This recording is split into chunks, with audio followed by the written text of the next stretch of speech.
Hey folks, Sean here. Just wanted to let you know we did a series of podcasts in DC this week, and unfortunately, the sound is not ideal. The video, not ideal, but the conversations were so important that we wanted to get them released anyway. And so I appreciate your patience on the audio, but we think it's worth it. So enjoy this episode and the episodes to come. Thanks.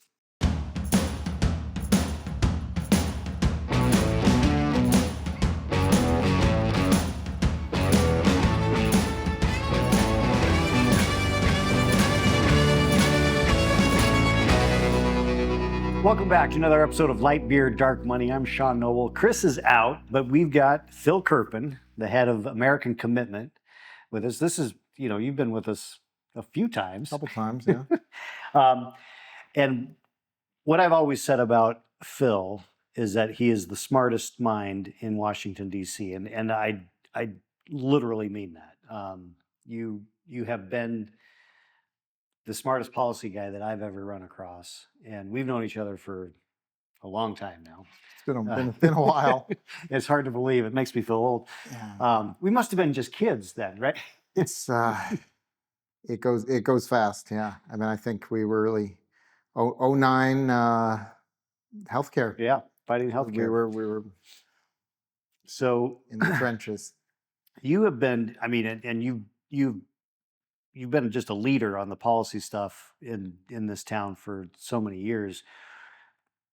What are the big things that you see going on right now that we should be paying attention to as we look into the 2026 cycle and then into a post-Trump world?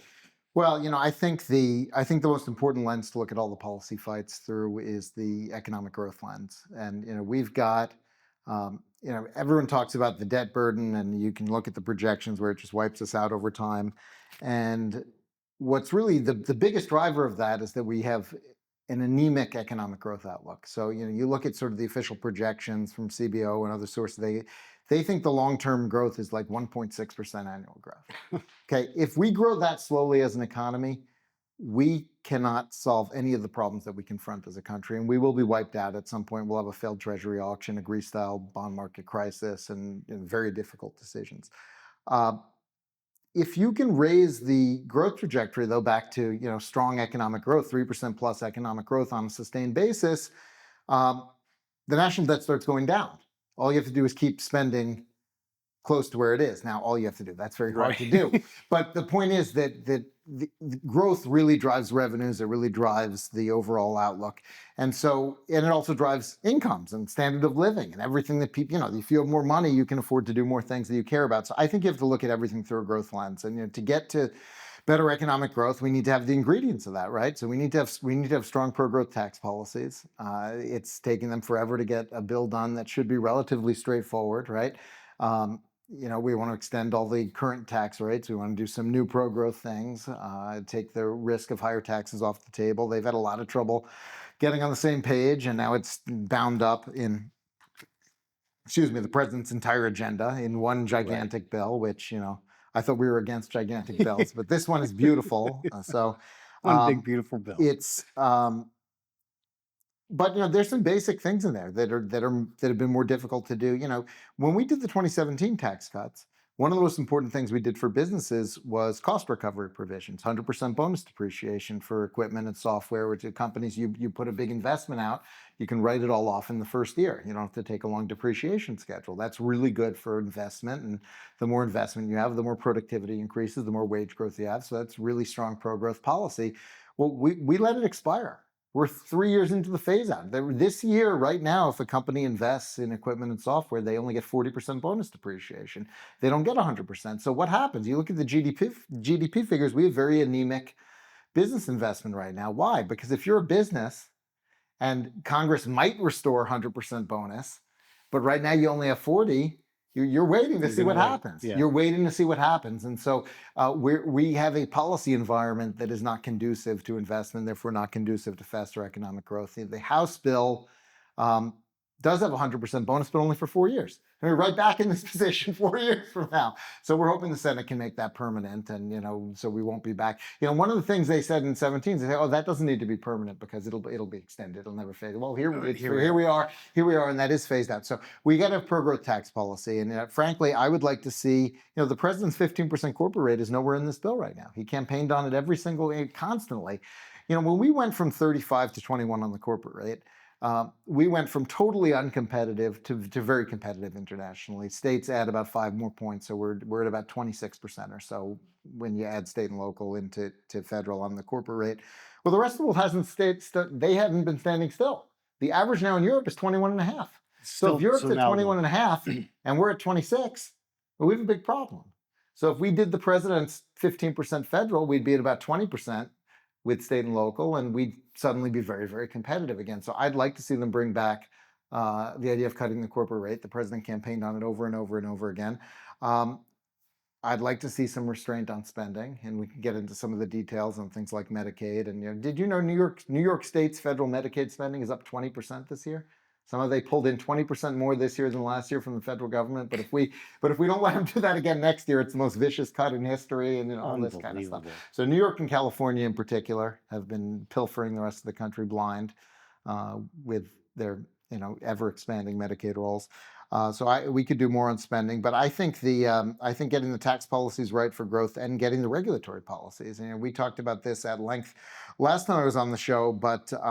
We've been trying for the last 15 years to get the REINS Act or some version of it in. And for anyone who's not familiar, this is the idea that when an agency wants a regulation, they don't just get to publish it and it takes effect. They have to send it up to Congress as a proposal for a vote, and they have to vote on it. And I think back to that Tea Party summer when the Democrats had that 60-seat supermajority under Harry Reid, and Nancy Pelosi had a massive majority, and Barack Obama was president. They never got their cap and trade bill through. Right. They got it through the House barely.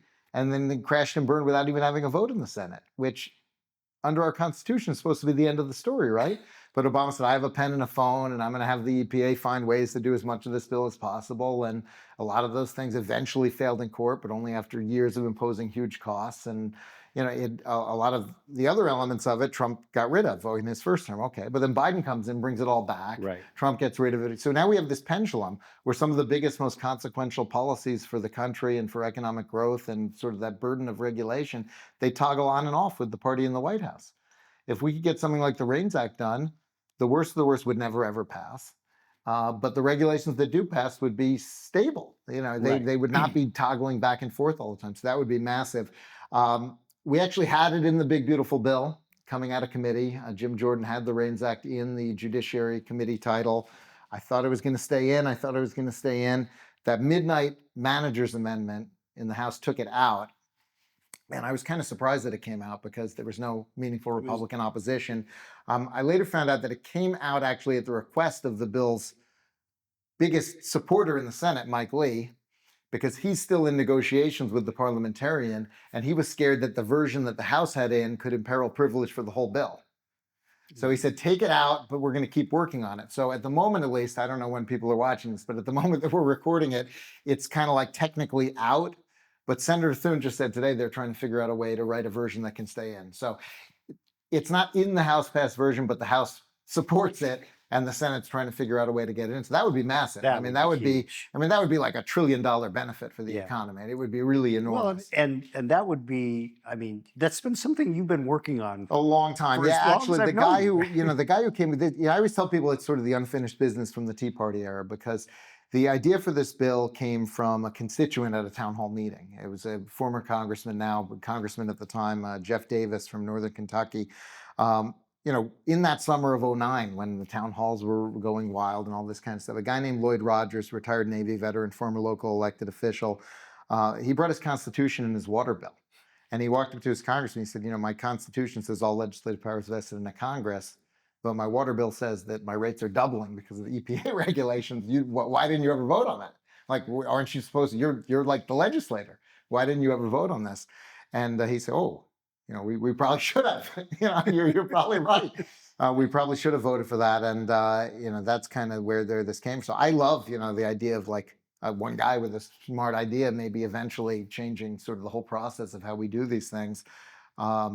Unfortunately, he passed away about a year and a half ago, so he won't get to see his idea That's too bad. enacted into law. But I suggested to the White House that we ever do get this passed, maybe have his son and his grandkids there, something like that might be nice. That would be, a pretty nice thing to do if possible. But for the moment, as I said, it's out. Maybe they can get it back in. I don't know. It's the most powerful person in the universe right now is the Senate parliamentarian. Right. Yeah, but she apparently decides what can and can't be done. Well, and it's the first time you and I worked closely together was also a reconciliation bill that was when Obamacare passed. And the nationalization of student lending, which people kind of forget. But yeah, it was an amazing thing. We were some of the first people in town who thought that Scott Brown could win. Right. And we actually sort of.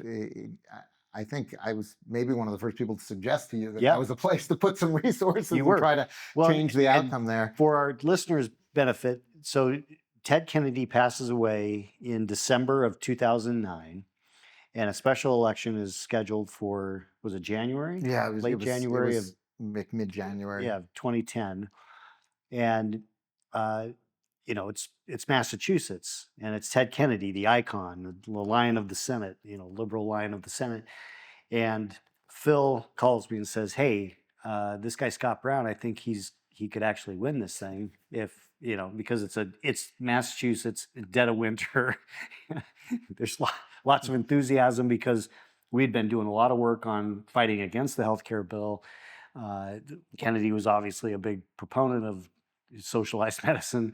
And so we got active, and it changed the course of history, frankly. Although much less than it should have, because this guy Ron Pollock came up with this idea of let's take the incomplete, unfinished mess of a draft bill that the Senate had already passed and clean it up as much as we can with a reconciliation sidecar, and then just try to fix it after the fact through rulemakings. And I've never seen. There's no other law that actually got passed into law where it was just completely unfinished. Yeah. Like the thing amended itself, it was inconsistent. It was there were margin notes. It was all kinds of.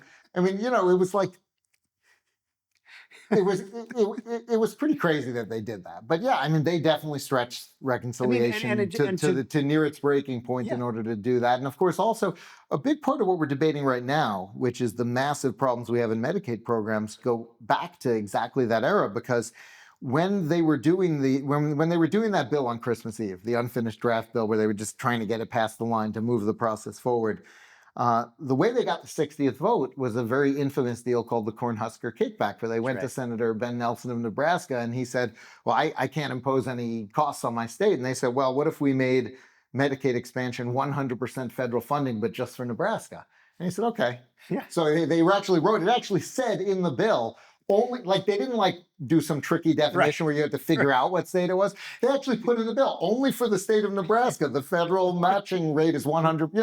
They just stuck it in there, which I've never, then they act shocked. It was like Ace reporters were like, we discovered that. I'm like, they put in the thing, they just wrote it. There was no, but what happened was there was so much backlash. There was so much outrage against this that they fixed it by going 90% for everywhere. So the original bill was like 80%, I think, except 100% for Nebraska. Right. So then they fixed it. They said, okay, it's going to be 100% everywhere for 3 years and then 90% forever everywhere.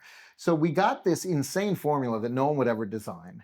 And now here we are, we're stuck with it this many years later. We have this crazy incentive to all the states. We say, if you spend $1 on a pregnant woman or a disabled person or a senior or a child, we'll give you $1.33 in federal funds. But if you spend that dollar on a working age, non-disabled adult, we'll give you $9 of federal funds. Yeah, which is so think about what we're telling this. The incentives are just completely backwards.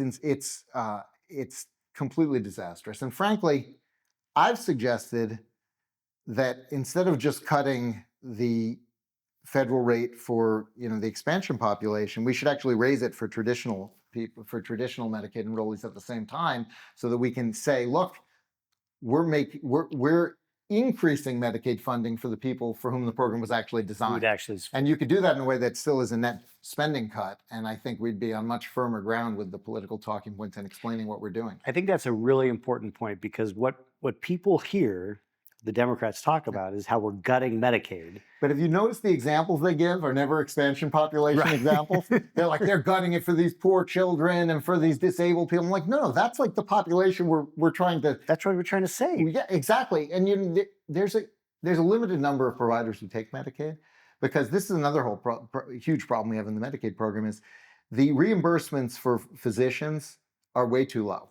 And so most physicians can only take so many Medicaid patients, and most of them are not enrolling additional Medicaid patients. So what happens is you put all these able-bodied working age adults on Medicaid, they can't find a primary care doctor, and neither can actual needy people. And so people have to spend the whole day in an emergency room when they need to get care. And now taxpayers are paying an obscene amount of money.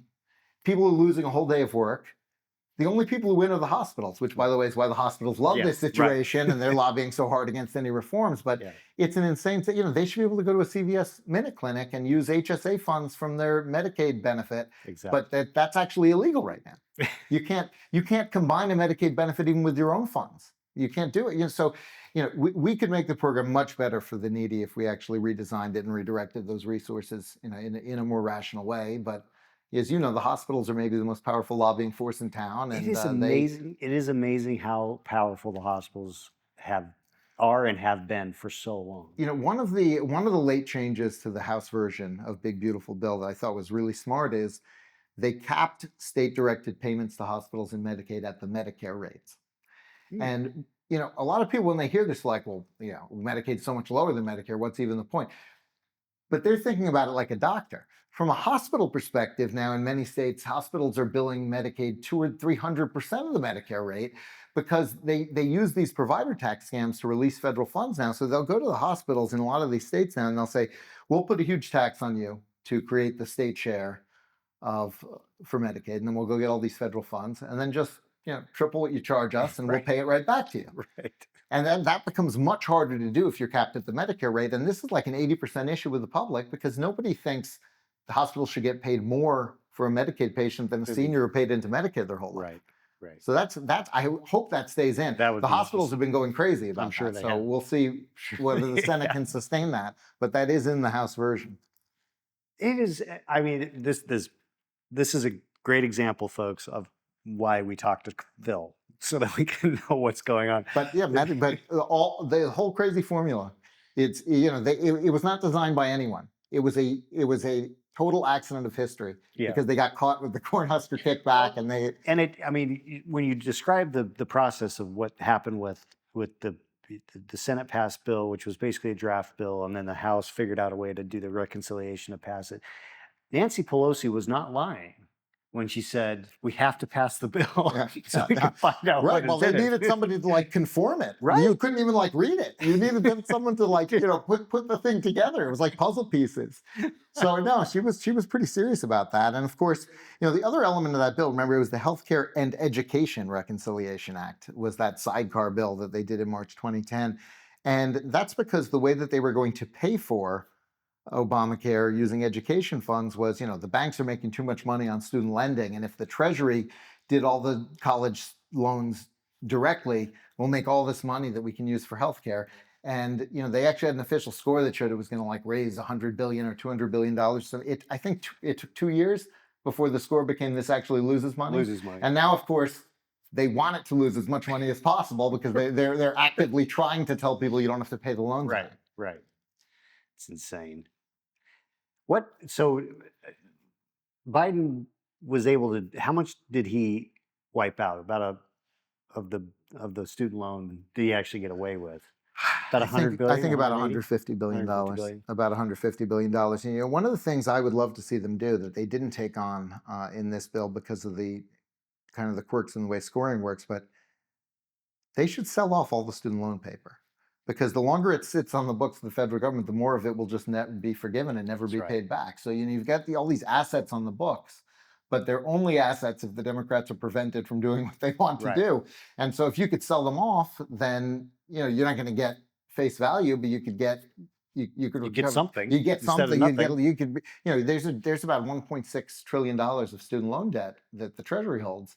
If you could sell it for $1 trillion or something like that, that'd be a huge amount of money that you could use for tax cuts or other things. The problem is that the way they do the accounting for federal loan programs is they assume that the loans are going to perform, and therefore, if you sell them for below face value, they score that as a loss. Score it a loss. They score it as a loss, even though it's going to be a full right, right.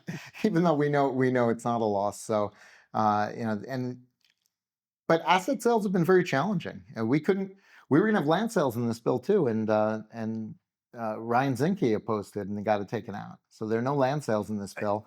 And it was weird too, because the land sales were in Nevada and Utah, and he's from Montana. Right, He I don't had them taken out. understand. So that was kind of odd. The one federal asset that they really have in here that raises any significant amount of money is like spectrum for cell phones. They've got a pretty big chunk in there, but even there, it's kind of weird the way they wrote it, because they're going to have DoD clear out of a bunch of spectrum that they use, and then they're going to auction it off to the private sector. But they're claiming DoD needs like 50% of the auction revenues to relocate their stuff.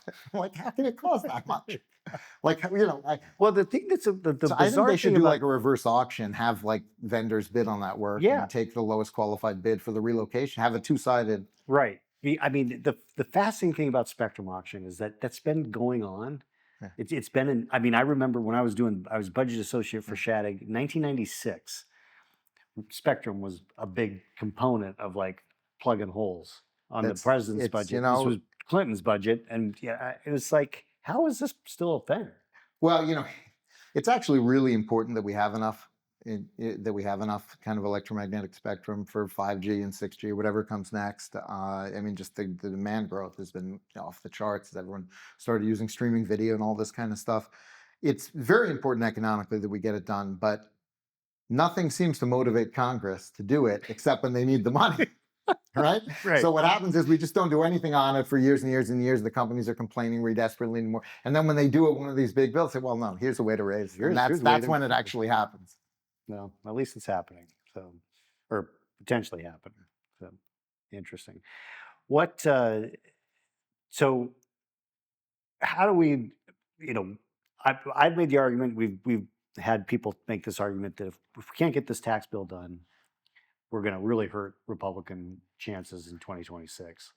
Look, I got to believe that it's going to get done. I don't want to think about the nightmare scenario where they can't come to an agreement, because look, I mean, if Congress passes nothing, the child credit gets cut in half from $2,000 to $1,000. Standard deduction gets cut in half. Every single rate goes up. And in particular, the rate on non-corporate business income, partnerships, sole proprietorships, all of the non-corporate, all the small businesses that aren't corporations, it's a massive sector in this country. That rate goes from 29.6 to 39.6. Because they lose the 20% 199 Cap A exclusion, and the rate goes up. So we're talking, and by the way, this bill cuts it. The big beautiful bill goes to like 28.5 because it raises the exclusion to 23. So it's not a huge, but directionally it's much better than having a massive increase. You always take a little cut over a huge increase.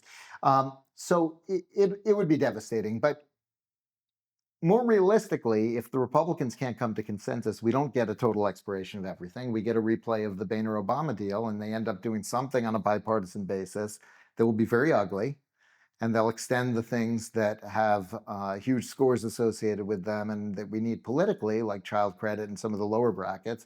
But the Democrats will say no to extending the things that are actually important from an economic growth standpoint, and we'll get rate increases on the top bracket, and we'll get, corporations losing expensing provisions, other important. Basically, I think if we don't get a Republican partisan bill, we don't have the expiration scenario. We have the bipartisan deal scenario where we lose all the pro-growth provisions. Yeah.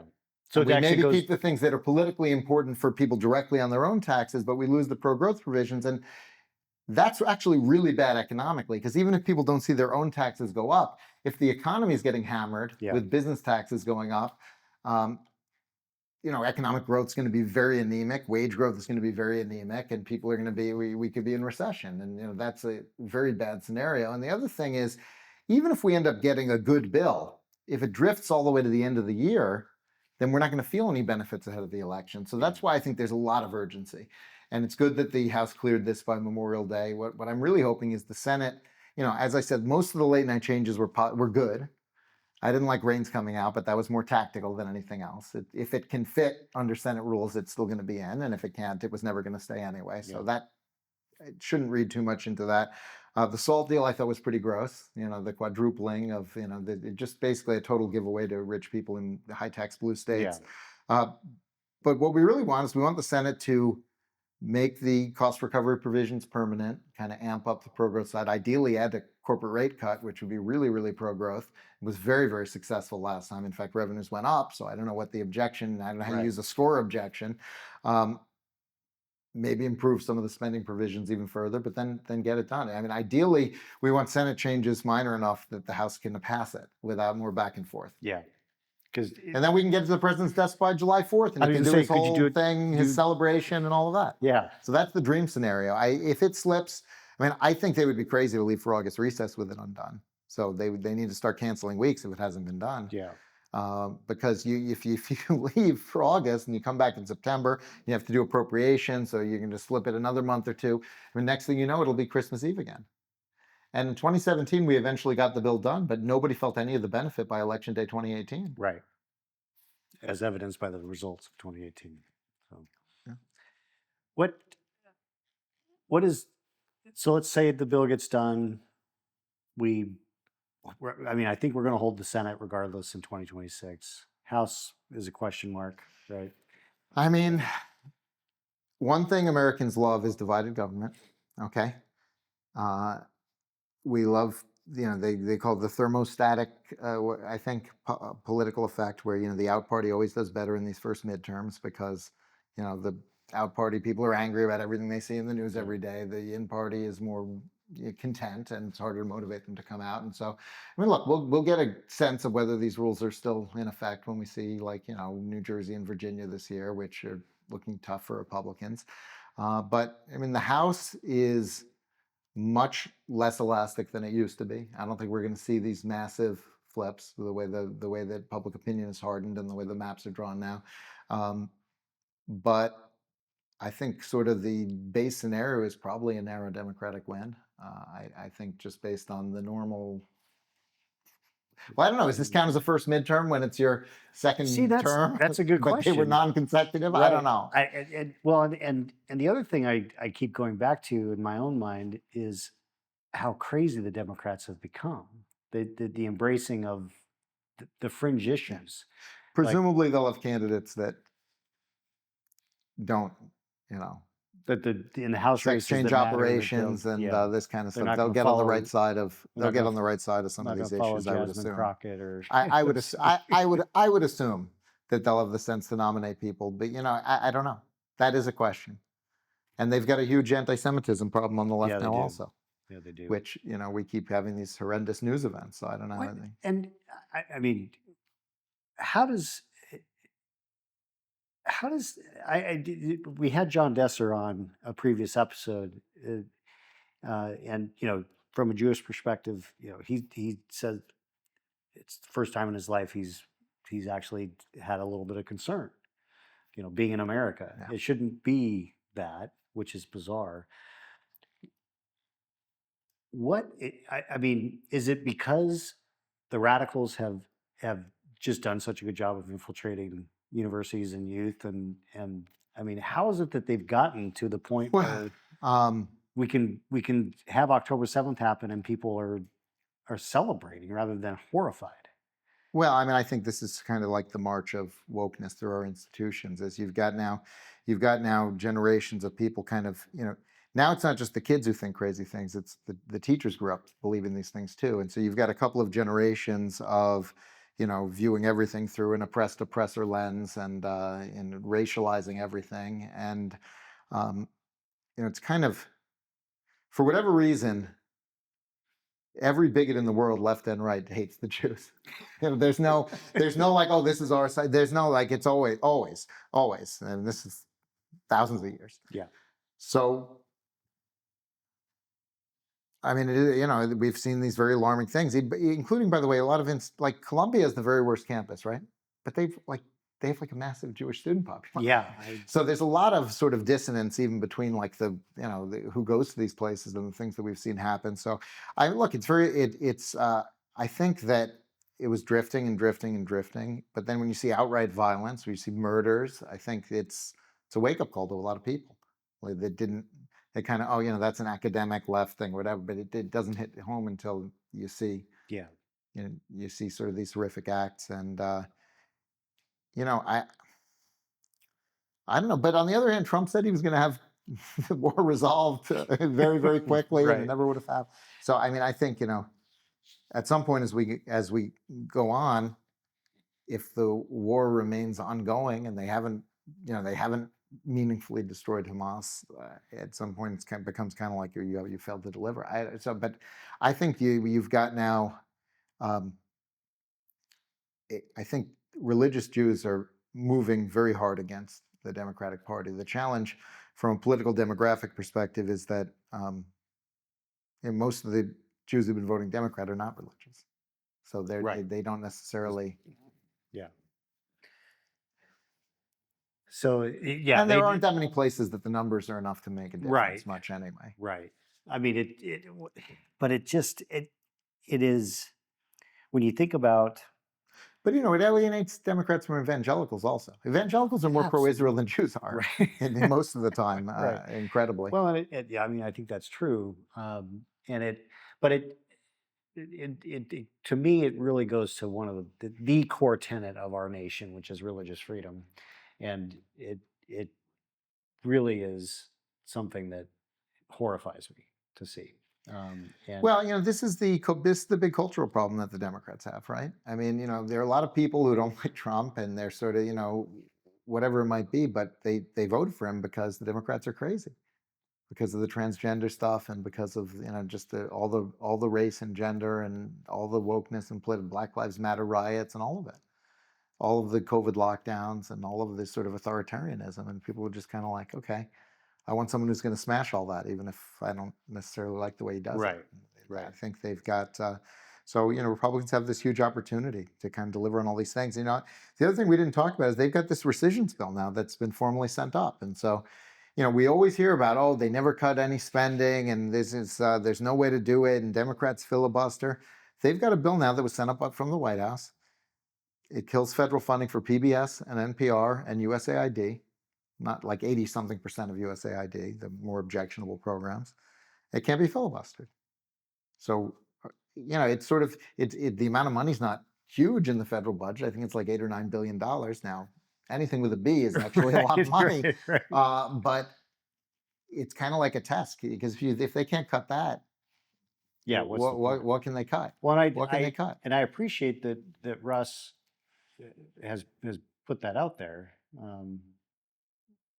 And I guess, some people are like, well, why isn't it more? And I think his point is let's get this one done first. Yeah, then they'll send another one. Because if you, the way I look at it is, because there's not a limit on how many rescissions bills can be sent. No, I think you can send as many as you want. I mean, so let's do this piecemeal and make sure we get these in bite sizes. Because if you put something too big, then you get all kinds of people against it, and lessen the likelihood of passage. So. I don't even know if we can get this one. Yeah, that's it. What, how have you viewed the administration in the first few months this time versus Trump's first few months in 2017? Oh, they're much, much better prepared this time, and the quality of personnel is much higher. Right now, the limiting factor is that the Senate's been slow to move personnel. Last time, they were very, very slow to name people. And the president also fired a lot of problematic people right away. We don't have the same holdover problem that we had last time. And so, I think I think a lot of lessons were learned about the necessity to move quickly. And I think the quality of personnel general has been very, very good. I wish the Senate would confirm my friend Casey Mulligan to run, regulatory analysis at SBA, because he's got like all the stuff ready to go, and he's been sitting for 2 months. And there are probably a lot of other examples of people waiting in the Senate, and so they could definitely pick up the pace on confirmations. But I think the quality of people has been really high this time, and they've got kind of all the unfinished business from last time already written and ready to go. And so they've got a huge advantage. It's kind of like, it's actually in many ways better than a normal second term, because not only, it's not just continuously continue to work on the thing. It's now we had 4 years to write out everything we wanted to do, and we're getting ready to be back in there and do it. And they've really hit the ground running, I think, in almost all of these agencies. One of the things that we're probably going to do through Unleash Prosperity, which is the other group I work with Steve Moore and Art Laffer and Steve Forbes, is we're probably going to do, I mean, I probably need to write it, but we're probably going to do like a report card for the agencies on how much they've accomplished on deregulation and nice. sort of reversing Biden policies, and we'll sort of try to shame the laggards to come up to par. Good. That's great. Well, Phil, I appreciate you taking the time. I know you are not only the smartest guy in DC, but probably one of the hardest working. So I appreciate Well, that's like the smartest guy in DC is like the tallest midget, though. This is there's not a lot of brain power in this town. I appreciate the compliment, but there's not a lot of brain power in this town, I promise you. That's true. It's why federalism works. Power should be back in the That's what we states. prefer it that way. That's Get right. it out of here. Get it out of here. All right. Well, how can people find you? American Commitment. AmericanCommitment.org is the main organization website. UnleashProsperity.com is the groups that I do with Steve Moore and Art Forbes. Steve Moore and Steve Forbes and Art Laffer. We do a free daily newsletter from there that you can sign up for. And I'm also an ex-addict. It's my last name, Kerpen, Kerpen. Yeah, at Kerpen. You got to follow him if you don't. Thanks again for being here. Yeah, you got it. Thanks, everyone.